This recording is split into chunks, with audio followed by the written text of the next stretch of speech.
Hello students, let us continue the poem The Little Busy Bee. Now, you have seen the picture of the beehive, right? So let us go through the textbook now. How doth the little busy bee improve each shining hour and gather honey all the day from every opening flower? Yes, the poet describes how doth the little busy bee improve each shining hour. How doth? See, what does doth mean here? It's a poetical way of telling does. Instead of does, the poet addresses here as doth. How doth the little busy bee improve each shining hour? That means the poet wonders how the bees start their work. How they start their work.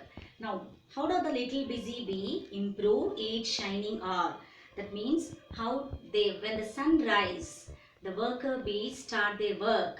When the sun rises, that is in a shining hour, that means when the sun rises, the worker bees start their work.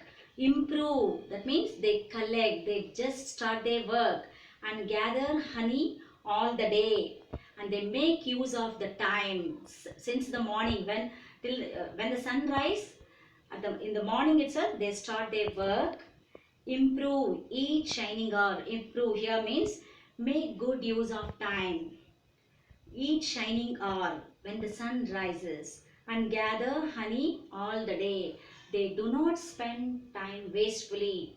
They collect honey. They collect nectar. Sorry, they collect nectar from the all the day from every opening flower. They collect nectar from every opening flower, from every blooming flower. The flower blooms in the morning when the sun rises, right? From all the blooming flowers, the bees collect the nectar carefully and they store in the hive. They carries it to the hive. They carry it to the hive. Now, the next four lines. The poet describes how skillfully they build the hive.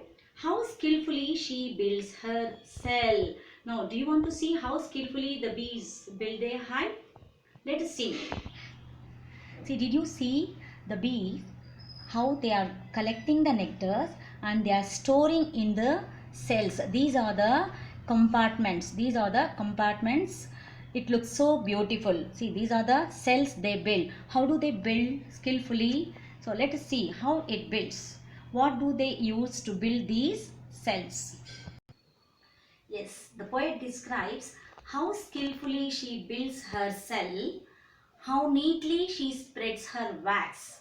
Now, the cells that look like compartments, they are uniform. They are uniform and they look beautiful. The cells look beautiful, but it is complicated to build. So, he just describes the bees. The bees are clever and intelligent. They build the cells skillfully. How neatly she spreads her wax. The cells are compartments. They are built to store the nectars collected. They are very strong. They are very strong, made by the wax, that the bees spread the wax that is secreted by their body, from their body, and labors hard to store it well. See, whatever they collect the nectars, they store it well, carefully in these cells or compartments, and with the sweet food she makes. So the worker bees carries nectar from the blooming flowers and stores very well in the cells they build from the wax. And the female worker bees are the only bee that makes honey from the nectar. The bee builds her cells very skillfully. By the wax she secretes. They secrete and they work hard. They work hard to store the nectar and to convert it into honey. So in the next stanza, the poet thinks of himself, how he should be useful to the other people. Yes. Let's end up here. We'll continue in the next class. Thank you.